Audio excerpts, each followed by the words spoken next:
오늘은 욕심을 어떻게 해야 믿음으로 바꿀 수가 있을까요? 라는 제목으로 말씀 전합니다.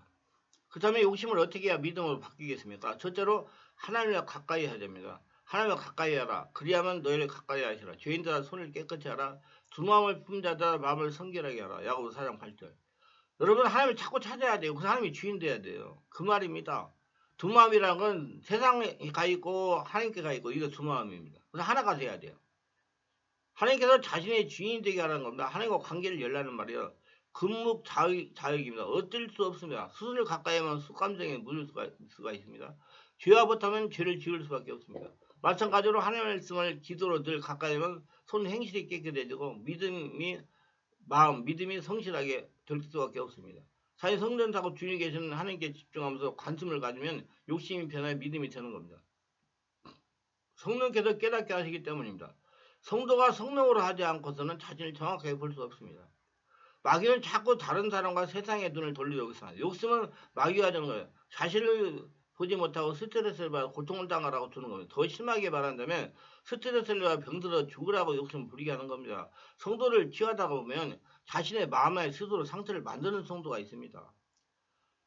모두 욕심이 강하기 때문입니다. 자기가 해야 할 일을 한 가지도 하지 않고 하니 어려운 것은 뒤로하고 하나님께 해주기만 하고 고대하기 때문에 상처를 받는 것입니다. 근데 하나님이 안 해줘요. 자기가 변하고 하나님이 허락한 대로 해야 해결이 되죠. 분명히 하나님은 그런즉 너희는 먼저 그의 나라 그 일을 거라. 그리하면 이 모든 걸 너희가 더하시리라. 마태복음 6장 34절에 말씀합니다. 자신이 하나님께 주인된 성도인이 먼저 되어야 자신의 일어나는 문제가 하나님의 뇌말을 받아서 순종할 되게 되는 것입니다. 그게 됐을 때 모든 여러분 앞에 나 있는 모든 문제는 하나님의 문제가 되기 때문에 하나님께 기도해가지고 응답받아서 응답받는 데 순종하면 해결되는 거예요. 하나님께 시간과 마음과 정성을 드려야 됩니다. 밖에 있는 능력대에 관심을 집중하지 말고 자신 안에 하나님께 집중해야 됩니다. 이는 내재와 욕심을 다스리고 하나님 나라 갈 때까지 나를 지키는 비결입니다. 겸손하라입니다. 그러나 우리 더 큰 은혜를 주시자니 그러면 이랬을 때 하나님이 교만한 자를 물리치고 겸손한 자에게 은혜를 주신다 하였느니라. 야고보 4장 6절. 나는 본질상 죄인이다. 그냥 내버려두기만 해도 저절로 죄를 저지른다. 나는 하나님과 가까이 하지 않으면 절대로 구원받을 수 없다. 나는 스스로 아무것도 할 수 없다. 하나님 어떻게 해야 됩니까? 이런 고백이 바로 겸손입니다. 이런 자들이 은혜 받고 욕심도 버리고 천국도 누리게 됩니다. 이 겸손을 위해서 야고보 사도는 한 구절을 더 얘기합니다. 야고보 4장 14절입니다. 내일을 너희가 알지 못하나 너희의 생명이 무엇이냐 너희는 잠깐 보이다가 없어진 안개이다. 우리는 잠시 보다 안개 사라지는 안개 같은 존재입니다. 하나님의 도우심 없이는 한 시간도 살아갈 수 없는 존재입니다. 이러면 겸손할 수 있고 욕심을 부리지 않을 수가 있습니다. 그래서 하나님 방법대로 따라갈 수가 있어요. 여러분 하나님 없이 한 시간도 못 삽니다. 그걸 믿으셔야 돼요. 그래서 자꾸 하나님께 묻어봐가지고 하나님의 지혜를 받아서 해야죠. 자기가 살아있기 때문에 자기가 마음대로 하는 거예요. 자기가 죽어있으면 어떻게 자기가 마음대로 하겠어요. 하나님께 물어봐가지고 하나님 방법대로 하죠. 그렇게 바꾸시기를 바랍니다. 하나님께서 주인 되게 하시는 것입니다. 믿음은 하나님이 주인 되는 것입니다. 욕심은 자신이 주인 되는 겁니다. 신앙생활을 하다가 보면 중요한 교회 행사와 가정 모임이 겹치거나 직장 휴가 일정에 맞지 않는 경우가 있습니다. 이때 배려를 받기 위해서 평소에 선을 쌓아주는 것이 중요합니다. 직장에서 성실하여 주변 사람이 인정을 받으셔야 되고 업무도 잘 감당해서 상대에게 피해가 가지 않도록 해야 됩니다. 가족에게도 교회 행사에 참석하는 함께하지 못하지만 마음을 함께한다고 느낄 수 있도록 감정을 줘야 되죠. 이렇게 선을 쌓아줘야 하나님의 영광을 가리지 않습니다. 평소에는 자기 좋은 대로 하다가 필요할 때만 너 그렇게 이해해달라고 요구하는 것은 믿음이 아니라 욕심입니다. 욕심을 이기는 길은 믿음의 길입니다. 욕심이 모든 싸움의 원인입니다. 그래서 욕심을 다스리는 것이 행복의 비결입니다. 욕심을 다스리면 성령으로 충만해야 됩니다. 성령으로 충만하려면 자기가 죽어야 돼요. 없어져야 돼요. 하나님의 주인 돼야 돼요. 깨닫고 보면 자신의 믿음도 욕심 때문에 망치게 됩니다. 성령으로 기도하지 않아 응답이 없으면 욕심으로 기도해서 응답이 없는 것입니다. 욕심을 다스리려면 하나님에 가까이 해야 됩니다. 욕심을 다스리려면 곧 사라질 안개 같은 존재 말고 늘 겸손해야 됩니다. 그러면 안개 금방 없어지잖아요. 예. 누가복음에 나오는 어리석은 부자의 비유를 대할 때마다 이 부자를 왜 어리석다고 하는 것일까 하는 의문에 들었습니다. 그는 밭에서 많은 소틀을 거두었고 그를 다 쌓아둘 것이 곡간을 더 크게 지었습니다. 그를 어리석다고 할 수 없습니다. 또 여러 슬림을 많이 쌓아두었으니 평안해지고 먹고 마시고 즐거워져 했다고 해서 우매하다고 할 수는 없습니다. 누가 자신의 앞날을 알고 대비할 수 있겠습니까? 한 치 앞을 내다보지 못하는 것이 사람입니다. 여러분 한 치 앞도 못 내다보는 게 사람이에요. 제가 특전사에서 낙하 훈련을 했잖아요. 공중 낙하. 그런데 어떤 분이 우리 보고 자기가 먼저 비행기 타고 간다고 뒤에 오라고 그러더라고요. 그래서 그렇다 그러자고 해가지고 우리가 이제 기상이 안 좋아가지고 비행기를 기다려가 위에서 고공 낙하하는 분들이 낙하를 해가지고 우리는 밑에서 낙하를 하는데 그 사람들이 다 끝난 다음에 낙하를 해야 되는데 이제 그 시간이 안 맞아가지고 우리가 좀 기다려서 그리고 비행기를 타고 이제 낙하를 해가지고 땅에 내려와가지고 낙하산을 거두는데 거두어가지고 이렇게 모여서 앉아 우리 하늘 보니까 이제 고공 낙하하는 분들이 막 낙하하고 떨어지더라고요. 근데 우리 보고 먼저 올라갈 테니까 뒤에 오라고 한 그분이 사고가 나가지고 그냥 그 자리에서 직사했어요. 사람이 그래요. 그래서 내가 사람 한치 앞을 내다보지 하는구나. 그렇게 깨달았어요. 그분이 뭐 자녀가 5명이가 됐다는데 참 청춘에 40대 초반의 사람이 가가지고 안타깝죠. 그렇게 사람 중에 한치 앞을 내다보세요. 여러분 바르게 성령인도 받고 자기 욕심 버리고 살아가세요. 있는 게 무슨 소용이 있습니까? 저는 정말로 내가 이제 이 나이 들어보니까 믿는 거 무슨 소용이 있어. 나는 장래비 2천만 원만 있으면 된다. 그런 생각을 가지고 살아가고 있어요. 욕심을 내지 않고. 물론 자신의 생명과 영혼이 하나님께 속하는 것임을 알지 못하는 어리석음이 있습니다. 그러나 그의 가장 큰 어리석음은 창고가 가득 채워서 비로소 행복할 수 있다고 착각하는 겁니다. 행복은 창고가 가득 채워져야 생기는 것이 아닙니다. 청성 비었자도 풍성하게 베푸시는 하나님의 은총을 깨달은다면 그 어느 순간에도 세상이 줄 수 없는 평화와 기쁨을 누릴 수 있습니다. 이런 이야기가 있습니다. 어느 날 황실 이발사가 금화에 가득한 든 항아리 7개가 생겼습니다.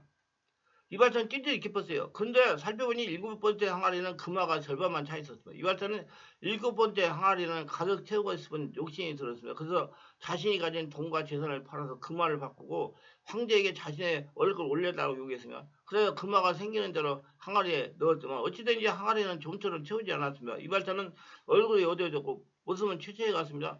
적은 얼굴 받으면서 행복했던 그가 이제는 채워지지 않는 항아리 때문에 괴로운 인생을 살게 됩니다. 욕심이 속성을 보여주는 얘기입니다. 그 있는 바를 족한 줄을 알아. 그래요. 그래서 욕심이라는 것은 채워도 채워지지 않는 것입니다. 그래서 우리도 평생 그 욕심과 싸움에 살아야 할지 모릅니다. 어둠과 싸워서 이길 수 있는 사람은 없습니다. 어둠과 싸우다 보면 오히려 자신도 모르게 싸움의 대장인 어둠을 닮아가고 있는 것을 발견하게 되는 경우입니다. 어둠을 이기는 유일한 방법은 빛입니다. 빛으로 살아야 됩니다. 욕심도 마찬가지예요. 내 안에 있는 욕심과 대적하면 할수록 무력감만 더 커질 뿐입니다. 욕심과 싸우는 대신 믿음을 가져야 돼요. 누구부터 바라봅니다. 하나님으로부터 바라는 믿음. 믿음을 자라가 커지면 커질수록 욕심의 자리는 사라지기 때문이다. 무엇으로 어디로 기도하지 말고 자신을 하나님을 채우려고 기도해야 됩니다. 자신을 하나님을 채워지면 이루지 못할 것이 없는 것입니다. 채워도 허전한 욕심을 채우려고 애쓰는 대신 성령으로 기도하여 마음의 성령을 채워 믿음의 기쁨을 누리고 있습니까? 믿음으로 순종해야 믿음의 기쁨을 누릴 수가 있습니다. 하나님은 믿음으로 하나님의 의를 이루려고 하십니다. 욕심으로 자기의 소원을 이루려고 하지 않습니다. 하나님의 뜻을 알았으면 순종이 중요합니다. 하나님은 순종하라고 뜻을 알려주는 거. 많은 크리스천들이 꿈을 꾼 다음에 해석을 한다고 이곳저곳 다니면서 해석을 요청합니다. 환상을 본 경우도 마찬가지다. 환경에 나타나는 징표도 마찬가지다. 상담이나 예언이나 듣는 것도 마찬가지다. 모두 하나님의 뜻을 알았으면 순종하는 것이 중요합니다. 근데 순종에 있으면 문제가 안 되는데 자신이 생각하고 다르면 순종을 하지 않는 것이 보통입니다. 순종하지 않으려면 무엇 때문에 꿈을 해석하려고 합니까? 환상은 무엇 때문에 보고 해석하려고 노력합니까? 순종하지 않으려면 음성은 무엇 때문에 들려갑니까? 상담이나 예언은 무엇 때문에 들려갑니까? 순종하지 않으려면 아예 하나님의 뜻을 뒤로하고 자신의 마음대로 살아가면 되는 것입니다. 치유를 받으려고 부부가 하나가 되어야 한다 하면 그렇게 되려고 해야 치유가 되는 것입니다. 자기 마음대로 하는데 어떻게 하나님의 역사로 문제가 해결될 수가 있겠습니까? 자신이 없어져야 하나님의 역사가 일어나요. 분명히 성경은 이렇게 말씀하다. 내가 그저와 함께 십자가에 못 박혔나니 그런 적 이제는 내가 사는 것이 아니라 오직 내 안에 그렇게 사시는 것이라. 이제 내가 육체 가운데 사는 것은 나를 사랑하서 날 위하여 자기 자신을 버리신 하늘 아들을 믿는 믿음 안에 사는 것이라. 갈라디아 2장 20절. 예수를 믿으면서 죽은 사람답게 바울과 같이 성령의 의중에 순종하시길 바랍니다. 예수님이 이렇게 말씀하세요. 그날에는 내가 아버지 안에 너희가 내 안에 내가 너희 안에 있는 것을 알리라. 요한복음 14장 1절. 그날이란 예수 믿고 성령으로 세례받은 날을 말하는 겁니다. 성령으로 세례받는. 성령 세례받아야 돼요. 내가 아버지 안에 너희가 내 안에 내가 너희 안에 있는 걸 너희가 알리라. 잘 생각하면서 성령으로 깨달아 보세요. 이제 모든 것을 성령으로 깨달으면 사셔야 돼요. 율법은 모세로 발명하고 은혜와 진리는 예수님으로 발명한 거예요. 은혜와 진리는 안 보여요. 율법은 보여요. 여러분 안 보이는 성령을 진리의 말씀을 따라가셔야 돼요. 그 성령으로 깨달고 성령으로 감동받고 성령 인도를 받으셔야 돼요. 그래야지 여러분 복음의 사람, 은혜에서 있는 사람이 되고 하나님의 축복을 받을 수 있는 결실한 믿음을 가지고 날마다 기도를 체험하는 사람이 될 수가 있어요. 성령으로 깨달아야 돼요. 말씀대로 하면 자신이 예수님이요. 예수님이 자신이라는 겁니다. 순종하지 않으려면 하나님을 알려고 하지도 말아야 됩니다. 하나님 은혜도 치유받려고 시도도 하지 말아야 됩니다. 자기 마음대로 하는 성도 어떻게 하나님께 치유나 문제를 해결해 복을 받을 수 있겠습니까? 내가 그래요. 그리고 여기서도 치유받으려면 막 몇십 년간 해면 분들 제가 허락한 대로 해보세요. 그러면 해결이 됩니다. 그럼 또 다 자기 마음대로 왔다가 자기 마음 해결 안 돼요. 그 사람도 계속 그러면 죽을 때까지 해결 못하고 그냥 그 안고 고통받다가 가는 거예요. 방황하다가. 잘 믿으셔야 돼요. 순종하지 않은 성도에 하나님 아무것도 하실 수가 없습니다. 우리는 아브라함을 본받아야 됩니다.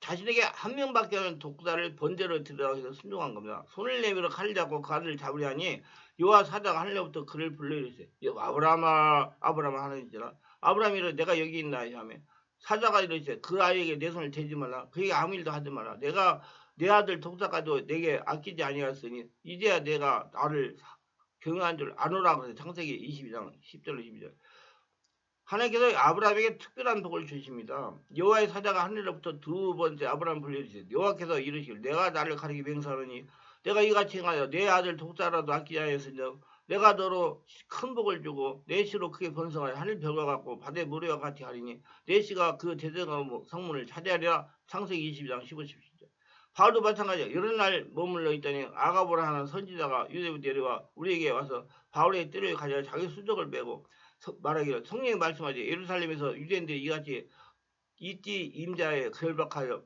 이방인의 성경에 넘기라 하거늘 우리가 그 말을 듣고 그곳 사람들과 더불어 바울에게 대답하되 여러분 어찌하여 울며 내 마음을 상하게 하나 나는 주 예수 이름을 위하여 결박당할 뿐아니라 이스라엘에 죽을 것도 각오하느니 그가 권한을 받지 않으면 우리가 줄 때도 이루어지다 하고 그쳤노라 사도행전 21장 10절로 있어요. 여러분 그리고 결국 바울은 하나님의 뜻을 순종하여 예루살렘 순교를 당합니다. 이렇게 죽더라도 순종하려면 하나님의 뜻을 구하고 그렇게 하지 않으면 마음대로 사는 것입니다.